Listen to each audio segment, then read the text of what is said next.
Okay, it's that time of week again. Garbage night.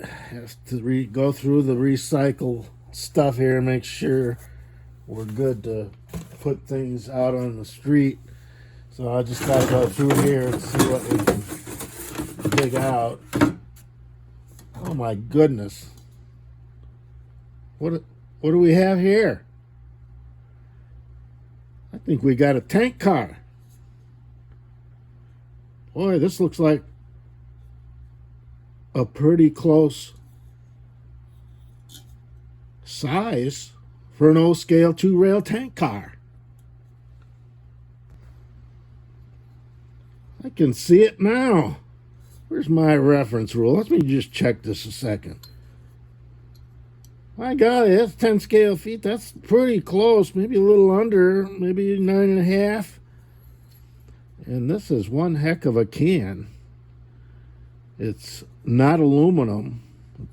It's got all these ribs and a very good seam. You can't crush this thing. This will make a pretty good model. We put a little imagination to it. Oh, there's another one. 2 of them. Boy, I can make a tank car of practically any length. I wish I had something like this when I was just starting out in the hobby. Might be a cheap way to go and have a really good looking model when you're done. So as you can see, I fished out about a half dozen, 7 or 8 of these cans. I guess they're tin. And I'm setting out to make me a tank car. And as you may known from a previous video, I've been working on a Chicago Great Western one in brass. So what I think I'll do with this video is show you in the next couple of clips here how I'm proceeding to develop a kit and show you what kind of flexibility we got going. Notice on this one can here I took the top off, and of course it's a little bit narrower when you take it off, and it's quite easy to do that with a good old can opener. And the rim comes off, you get the top of the lid out, and the way you do this is just like any other can, you put this on your can, but you turn. You don't turn it this way, you turn it backwards and it goes right around and gets you a nice clean straight cut as a starting point. So if you're trying to model a particular tank car, the length is something you're going to want to consider. So you would be able to really take a tin snips and cut in a little ways and shorten it up if you need to. Or in my case, I know I'm going to need to be able to connect 2 cans. So I'm going to show you some 3D printing that I did to enable that and make it really easy and have a real strong superstructure going forward, which also will give you the ability to drill and tap into that metal. And I hope this is a really good way for a beginner to start and get their feet wet, or somebody who's coming from a smaller scale that wants to try a little low scale. This will be really a good starting point, because there's nothing easier to put together than a tank car, really. There's not as much detail parts on it, and it looks pretty good after you paint and decal these things. So especially if you're doing a tank car that's got some character to it. I've also been wanting to do one that's a shorty tank car. You don't see them very often, but they are on the railroads in certain places. I think some chemical companies use them. So this might be a good opportunity to build me a shorty tank car, because I haven't really seen any of those out on the market. So we'll go ahead and show you how we're going to develop this into a kit. Okay, I did 2 of these. This one I trimmed with my can opener. This one I trimmed with my tin snips. Got it pretty flush. You got to be careful. These edges can be sharp, or there could be a little burr sticking out, so you don't want to jab yourself. But in any event, this particular can could be connected like that now. The fit is very nice. And you will note that even though the end is off, it flexes a little bit, but you're not really going to be able to crush it, unlike an aluminum can. So this is a really good starting point, particularly if you're looking to build say a 50-foot tank car. Now this is the tank I did in a one-piece of brass. I rolled it, soldered the seam, printed a couple of ends for it, and this is going to be a Chicago Great Western tank car. And so these particular cans are just about as strong as this right now. So that's kind of where we're going for a more modern tank car. And it's up to your imagination as to what you want to build and how you want to detail it, what type of material is going to be carried in a tank car. So you got to be thinking about all these things along the way, or have some drawings and plans ahead of time. So just think for a moment. You're taking something out of the recycle bin and repurposing it. It won't go in the landfill if it doesn't get recycled naturally through the recyclers. And so this particular can is perfect, and what I want to do is develop my own tank car, probably for a Chicago Great Western, and it will have some body and strength to it. And so what I did is I got onto the CAD program and decided to develop a skin that will go over the tank car, because obviously it's got ribs on it. That's what makes it pretty strong, these ribs. And so if I wanted to connect two of these cans together after I cut them to length, I could use this sort of like a pipe connector, but it's also going to hide my ribs. And since this is printed pretty thin, I could actually probably take this apart, you know, depending on how long I want this piece from the kit. And again, this fits snug, so you got to kind of press it on. And then for the ends, I developed a similar skin, but a little bit more structure on the end to accommodate the end cap. So the end caps will go on like that. You can glue it up. Same thing here.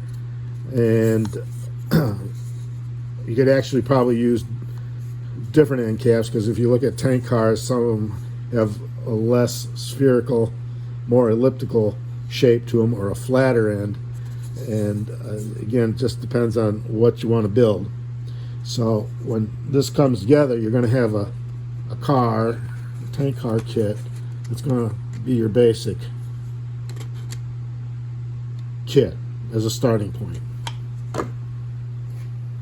So to help this car along, I decided to develop some of the detail parts, but the underbody is very critical in order to have a completed car and just be able to add the trucks. So the underframe with the grills, the placards, and we have the platform for the top of the tank and the tank manhole and cover, the supports. These will come with the kit. Some of this is one that's just fresh off the printer. All the brim needs to be cleaned up. Do it with an X-Acto knife or a little bit of a file that peels off, and you get some pretty good detail on here. There's an A and a B end, slightly different, and we'll try to assemble one of these so you can see what a finished one looks like. And once you do the basic superstructure, then you can really start adding the detail if you want. Handrails, steps, all that sort of stuff. But this is designed to get the beginner started and get a little bit of experience working with the materials, glues, plastics, and even some experience drilling and tapping, because these are going to actually get mounted to the underbody like so, because you have a screw hole here, screw hole here. This is your kingpin hole, and you're going to tap into the metal can so that you get a really good bond with it and have the strength there. And later on, of course, you're going to add couplers.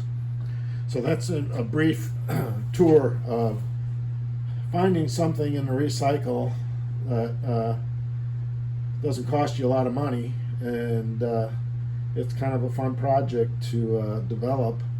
And once you're done, you can paint it, prime it, paint it, decal it. And some of that is even easy because so many of the tank cars are just one color, like black or white, and there's a little bit of lettering on it. And then there's others that are much more decorated with different color paints and stuff to give some variety on your rolling stock, on your layout. So hope you enjoyed this video, and fire any questions you have at us and we'll try to answer them. So I want to say a little something about these cans we took out of the recycle bin. First off, the size of this can is 17.6 fluid ounces.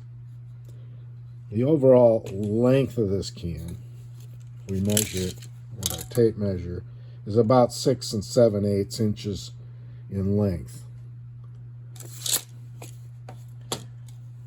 For a longer tank car, you're going to want 2 cans. And typically what I've done on the first can is to simply take off the top as close to the rim as possible. And you'll notice there's a taper here. Aside from the length, the other concern is the diameter, and the bottom of the can is the diameter that you would be looking for this tank car, not the smaller diameter of the top of the can. So when we take this off, we just discard this. Noting that the can is tapered, when I go ahead and decide on the length of my car, I will take the second can, of course, keep the bottom, but I'll trim back as far as I need to accommodate the inside width of my ends. And you'll note that my ends here, the can doesn't come all the way flush to the back. It sits on this structure here that I created on my 3D printer for supporting the skin to go over the can, as well as mounting the bolster and the end platform. So in essence, you could probably make this tank car almost any length you'd want by doing some careful measuring. And I would say that if you're concerned about scale, I have a Publicker chemical tank car, which is a really long tank car that was put out years ago, and the diameter measures approximately 63 millimeters, which is probably about 10 feet. If we take the scale ruler and we measure the diameter of this can, it comes about 9 3/4 scale feet. By the time you add our skin to the can, you're just about at the AAR limit on the plate C at 10 feet 8 inches. So it's very, very close. And on my layout, when it comes to the tank car like this, if I'm not exactly perfect on my diameter, or it's not a small enough diameter for my particular tank car, then of course I'm not going to use this can. So this is going to be your first real steel tank car on your layout, very likely, rather than a brass. And it's very strong. It's ribbed. It's got a great seam because this had to contain a soft drink, and what I typically do is on this first cut of the top, I leave it tapered because the second can is going to fit very nicely into that can, so you get a really nice tight seam. And what I'll typically do would be use something like a E6000 glue to weld this together, and I would probably glue that up at about the same time I'm going to put this sleeve and connect this together, and then let it dry. Now these are very thin, and there can be and will be layer separation, which you could probably see on this one, but if we fit it together tight, it should stay in place and look like a real tank car as far as the smoothness and the texture. And if you really were worried about separation and you didn't get your measurements quite to the tolerances that you would like, you could, in theory, take some CA glue and paint it on the inside here to give it a little more ability so that there wouldn't be layer separation. But you have to go kind of thin on the skin here, so we're not going out of scale. And on most modern tank cars, when you see them, they look very, some of them look very wide indeed, and so this is, the intent of this is to have a modern tank car when you're all said and done. And there's plenty of drawings out there. You can go and see, say, Greenbrier tank cars, go on their site. They got some drawings, and you can get some measurements on length. It's all going to depend on what road you model, what type of commodity you want to haul in this size of a tank car. Having said that, once you have the main tank assembled, then we can start putting on some of the detail, like the top platform, the grill work. And this kit is going to be a very, very basic kit without a lot of detail parts. It's a beginner's kit, and we developed it to help entry-level modelers or modelers who don't have a lot of skill yet in building models to experiment with this. And I think it's an easy enough type of a model without really, really super detail, where you can get it up and running quickly, and it looks pretty good when you're done. Now, the other option is to take a different route with your tank car, and I'm going to explain that in just a moment. We're going to supply these kits with or without the steel can, because I don't have a lot of steel cans, but chances are you may find something similar in your recycle bin and save it from going to the landfill. The other type of route that I'd like to take, I've wanted a shorty tank car for a long time, only because it's different, it's rare. I have seen a good number of photos of the prototypes that were used. Maybe they carried specialty chemicals. And as you recall, as a tongue-in-cheek type of model, Walthers came out with a beer can tank car years ago. It was sort of on the bulky side in terms of its diameter, so it was a novelty item. But in my case, I wanted a shorty tank car, and I've seen tank cars with ends that were more with more of a bulby end, which this end is going to go on my longer modern tank car. And I've also printed some ends that are more flat and elliptical that will go on my shorty car on both ends. And lo and behold, this only has one steel can cut down to size to fit in here. So there's a seam right here, you can barely see it. the two halves come together, and they fit very nice and snug. And when you're all said and done on these cars, our overall dimension, as far as the diameter goes, it comes out to about 67. Comes out to about 67 millimeters, maybe a little over 67.25 maybe. So I feel like it's close enough for my needs. I'm not going to be too much of a nitpicker, since I didn't have to pay for these cans other than fishing them out of the recycle bin. And another use of a shorty tank car, and I don't know if you've ever seen these on like the Union Pacific, they're called bulk tainers, and they'll actually be sitting on a flat car, and maybe even in a cage or housing, so that they stay on the flat car, but they look pretty cool. Sometimes you'll see one of these shorty tanks on a flat car with a container, shorty container, and again, unusual.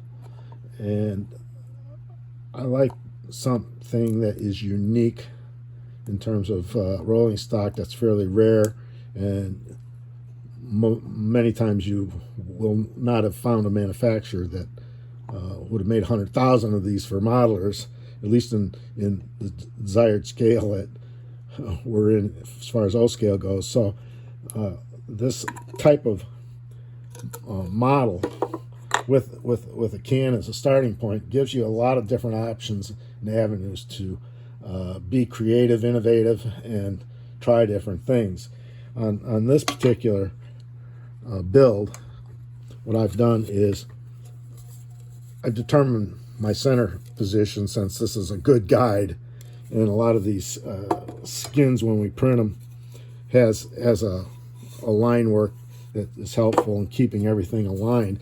But I've actually drilled 256 hole here and threaded into the can, into the end, with a 256 machine screw, and then of course your bolster holes here for mounting your trucks. And so you have a pretty solid foundation coming and going on these, and I think the cost is reasonable, and it's a lot of fun to start a project like this and see what you can do with it. I'll bet everyone who builds these is going to build a different type of tank car for a different type of commodity that they intend to carry, and it'll look very, very modern. Hope you enjoyed this video, and recommend this to some of your friends that are just getting into 2-rail O-scale. So in this segment of the video, we're going to join the two pieces, and when we do it, we're going to use some of this E6000 industrial strength adhesive on the joint. And you'll notice that the way I cut these cans, they telescope into each other, so that they fit very nice. Now, I probably, the next time I do it, would not attach these ends. I'd get the tank part all glued up and then worry about, mounting these later. But in this case, what we're going to do is we're just going to put it on a flat surface. We're going to glue it up, and we're going to let it sit for 24 hours so it sets good and hard. And so we're going to go ahead and do that.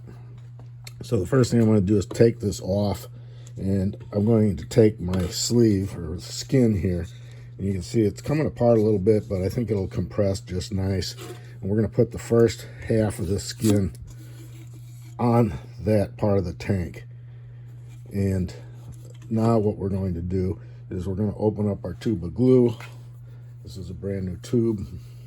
Typically they say before you close it up, put a little Vaseline on the threads so you can get the cap off the next time. So here we go. We're going to open this glue, and we're going to take, and we're going to basically put some of this glue around the outside of this right here like this, so that, and it's clear, it's hard to see. It's a craft glue, but industrial strength, and it's kind of smelly, so you might want a little ventilation on this. And we put down a layer just like this, and I think that's pretty good. I think that's going to hold it pretty well, actually, around that edge. And so we're going to put a little Vaseline now on the threads, wipe off the tip of the glue, so the next time we want to go to use it, the cap will come off easy. And we're just going to put a little Vaseline around that. And there's plenty of glue in that tube for many uses.